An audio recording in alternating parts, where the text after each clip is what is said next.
Federal वाईजे के chairman Ajay Singh से बात वो कर रहे थे। सईद अंसारी मेरी सहयोगी जुड़े हुए हैं, उनके साथ दो इंडस्ट्रियलिस्ट मौजूद हैं, एक्सपर्ट्स हैं। सईद, ज्यादातर इंडस्ट्रियलिस्ट इतने ही सकारात्मक हैं जितने अजय जी साउंड कर रहे हैं, या फिर कुछ और भी प्रतिक्रियाएं आ रही हैं इससे इतर? नहीं नेहा, बिल्कुल आप ठीक कह रही हैं। देखिए, हमारे साथ प्रदीप अग्रवाल जी और रविंद्र मित्तल जी दोनों हैं, तो एक एक अगर रिएक्शन हम जल्दी से लें तो आपको समझ में आ जाएगा। कैसा लगा सर? देखिए, संतुलित बजट था।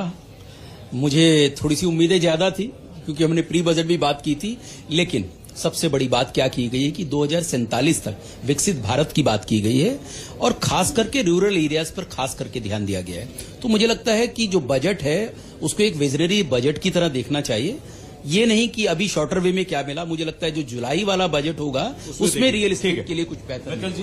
5 बातें जल्दी से 1 2 3 4 5। सर, मैं बताना चाहता हूं इस बजट की सबसे पहली हाईलाइट है 1 लाख करोड़ का एक फंड एस्टेब्लिश किया है फॉर रिसर्च एंड डेवलपमेंट, जो कि ये प्राइवेट सेक्टर हमेशा सोचता था कि हम रिसर्च में पैसा खर्च करेंगे, कहां से मिलेगा।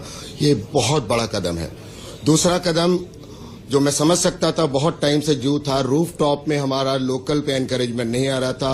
भारत सरकार ने ऐसी स्कीम लगाई है, 300 यूनिट तक तो फ्री है ही, और 15,000 रुपए साल के एक रेजिडेंट भी कमा सकता है।